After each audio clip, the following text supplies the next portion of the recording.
Hello class, good morning class. हम लोग biology study कर रहे हैं। बायोलॉजी में हमारा first chapter cell the unit of life, कोशिका जीवन की एक इकाई, ये चैप्टर आपका चल रहा है। इसमें हमने आपको सेल के बारे में बताया। सेल के स्ट्रक्चर के थ्रू हमने जितने इसके ऑर्गन थे उन सब के बारे में हमने पूरी जानकारी दी।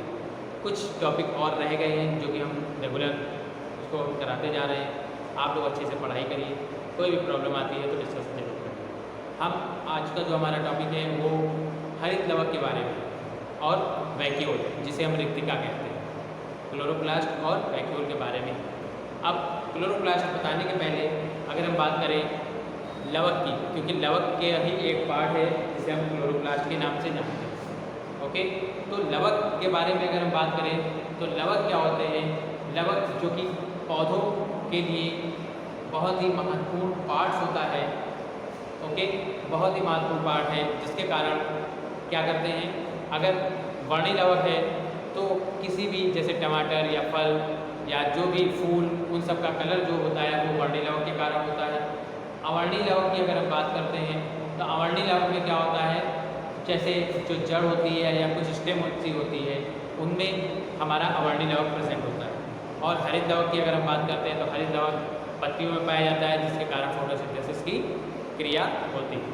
तो हम लवक के बारे में आपको बताएं।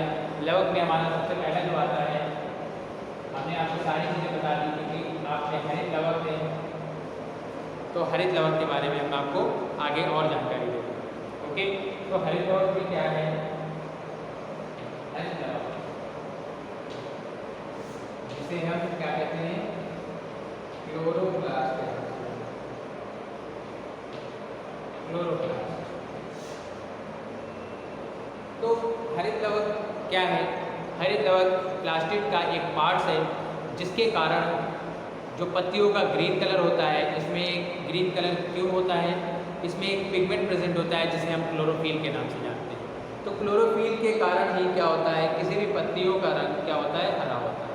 और अगर पत्तियों का हरा रंग है तो इसका मतलब क्या है कि ये क्या करते हैं, फोटोसिंथेसिस रिएक्शन करते हैं। फोटोसिंथेसिस क्या होती है, इसमें क्या होता है कि जो ग्रीन प्लांट होते हैं वो क्लोरोफिल और सनलाइट के प्रेजेंस में कार्बन डाइऑक्साइड और वाटर के साथ रिएक्ट करते हैं और ग्लूकोज के रूप में अपना भोजन स्वयं बनाते हैं। ये पूरी क्रिया क्या होती है, फोटोसिंथेसिस होती है। तो हरित लवक क्या है, किसी भी पौधे में सबसे आवश्यक पार्ट होता है। इसके अगर हम कलर की बात करें तो हरे रंग होता है, और ये क्या है, इस लवक जो होते हैं हरे रंग के होते हैं, और इसी के कारण क्या होता है, पिगमेंट, एक क्लोरोफिल नामक पिगमेंट प्रेजेंट होता है। ये पिगमेंट क्या करता है, फोटोसिंथेसिस रिएक्शन को अंजाम देता है, क्रिया करता है। ओके, और ये क्या है, फलों के बाहर त्वचा में प्रेजेंट होते हैं।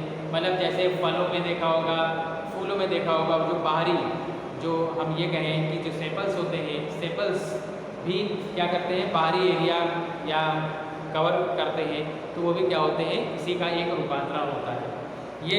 और क्या करते हैं, ये प्रकाश संश्लेषण की जो उपस्थिति होती है उसके कारण ही क्या करते हैं, फोटोसिंथेसिस की रिएक्शन करते हैं। इसमें कई सारी रिएक्शंस प्रेजेंट होती है, जैसे एक प्रकाश अभिक्रिया होती है, लाइट रिएक्शन, और एक डार्क रिएक्शन होती है। तो लाइट रिएक्शन जो कि सूर्य प्रकाश की उपस्थिति में होती है, और एक डार्क रिएक्शन होती है जो अंधेरे में पाई जाती है। आपके में ज़्यादा नहीं है हरित लवक के बारे में, इसलिए हम आपको ज़्यादा डिस्कस नहीं करेंगे, ज़्यादा डिटेल के रूप में नहीं आपको बताएंगे। ओके, तो ये हमारा क्या है, हरित लवक के बारे में। अगर वही हम छोटी सी बात करें अवर्णी लवक की, जिसे हम ल्यूकोप्लास्ट के नाम से जानते हैं।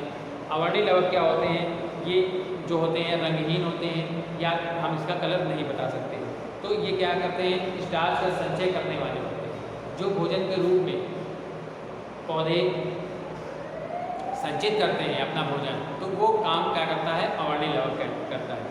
ठीक, जो कि प्रोटीन का संचय करने में भी बहुत ही सहायक होते हैं। कुछ ऐसे होते हैं जो वसा का या तेल का भी संचय करते हैं। ठीक है, अगर हम वर्णी लवक के बारे में बात करें तो वर्णी लवक जो होता है, जितना भी हमने बताया, फूल हो या फल हो, उन सब का जो कलर होता है वो सब किसके कारण होता है, इसी वर्णी लवक के कारण होता है, जिसे हम क्रोमोप्लास्ट के नाम से जानते हैं। चाहे हम किसी की भी बात करें, वो क्या है, किसी भी पौधे में अगर कोई भी फल है या फूल है तो क्रोमोप्लास्ट के कारण ही इसका कलर क्या होता है, अलग अलग पाया जाता है। ओके, तो ये हमारा क्या था, क्लोरोप्लास्ट के बारे में। अब हम आपको बताते हैं वैक्यूल, जिसे हम रिक्तिका कहते हैं।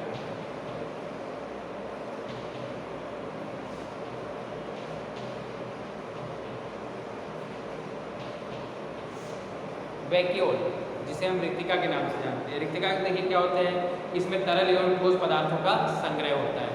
जितने भी लिक्विड फॉर्म होती है या जितनी भी सॉलिड चीज़ें होती हैं उन सब का इसमें संग्रह इकट्ठा होता रहता है।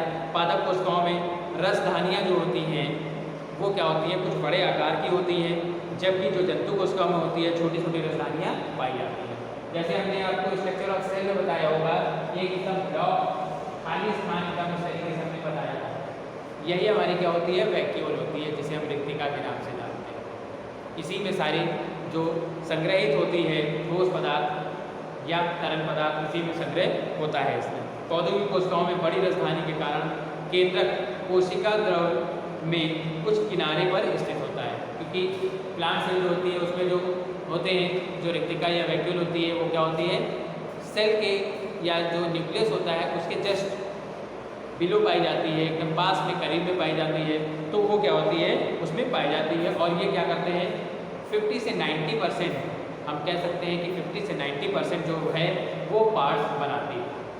ओके, उसके बाद पादप कोशिकाओं की जो रसधानियाँ होती हैं उसमें क्या होते हैं, वैक्यूल जो होती हैं वही वैक्यूलर सिस्टम होता है, जिसमें जो हमारा फैट होता है या ऑयल होता है उसको संग्रहित हम इसी में ही करते हैं।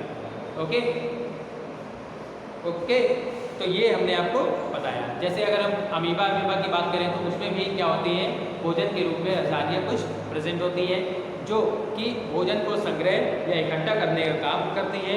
इसके अतिरिक्त कुछ ऐसे यूनिसेलुलर एक कोश के जीव ऐसे भी होते हैं जो जीवों में विशिष्ट रसदानियाँ पाई जाती है, जो कोशिका के अतिरिक्त अन्य अपशिष्ट पदार्थों को बाहर निकालने का भी काम करती है। कुछ वैक्यूल ऐसे भी होती हैं जो हमारे सेल में बने व्यर्थ चीज़ों का क्या करती है, उसको शरीर से बाहर निकालने का भी काम करती है।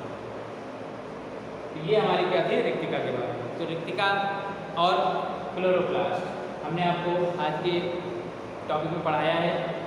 कुछ ज़्यादा आपके में नहीं है, इसलिए हमने ज़्यादा आपको डिस्कस नहीं कराया। ओके, और आपको हम जो नोट्स हैं वो प्रोवाइड कराते रहेंगे। कोई भी प्रॉब्लम अगर आती है तो हमसे डिस्कस करिए, कोई भी प्रॉब्लम हो तो समस्या का समाधान करने के लिए हम। ओके, तो ये चीज़ आप लोग ध्यान रखिएगा। और अगर हम इसको कहें, जो क्लोरोप्लास्ट होता है, क्लोरोप्लास्ट में क्लोरोफिल पिगमेंट प्रेजेंट होता है, जिसके कारण फोटोसिंथेसिस होती है। तो अगर हम कहें कि एक सेल है और सेल में रसोई घर किसे कहते हैं, सेल का रसोई घर किसे कहा जाता है, तो आंसर आपका क्या होगा, क्लोरोप्लास्ट, या हाँ क्लोरोप्लास्ट ही होगा। ओके, क्यों होगा, क्योंकि जितना भी भोजन है वो सब क्या करती है, यही बनाती है फोटोसिंथेसिस की क्रिया के कारण। अगर यहाँ पास क्लोरोप्लास्ट प्रेजेंट नहीं होगा, मीन्स क्लोरोफिल पिगमेंट प्रेजेंट नहीं होगा, तो फोटोसिंथेसिस की रिएक्शन भी नहीं होगी। इसीलिए जितने भी ग्रीन प्लांट होते हैं उनमें क्या होता है, क्लोरोप्लास्ट प्रेजेंट होता है, क्लोरोफिल प्रेजेंट होता है, जो कि अपना भोजन स्वयं बनाते हैं। लेकिन एनिमल सेल में ये प्रेजेंट नहीं होता है, समझे। और एक ऐसा जंतु, एक जंतु है लेकिन वो उसमें क्लोरोफिल प्रेजेंट होता है, जैसे प्रोटोजोन्स है एक यूग्लिना, प्रोटोजोआ संघ का एक प्राणी है यूग्लिना, उसमें क्लोरोप्लास्ट या क्लोरोफिल प्रेजेंट होने के कारण ये क्या करता है, अपना भोजन स्वयं बना सकता है। इसीलिए इसे क्या कहते हैं, पौधों और जंतुओं, प्लांट और एनिमल के बीच की कड़ी भी यूग्लिना को कहा जाता है। आप लोग ये चीज़ याद रखिएगा। ओके, प्लस साथ में जितनी चीज़ें हम आपको पहले बता चुके हैं, जो हम अभी आपको बताते जा रहे हैं, तो ये सब अच्छे से आप लोग पढ़िए। कोई भी प्रॉब्लम हो तो डिस्कस करें। Okay, have a good day.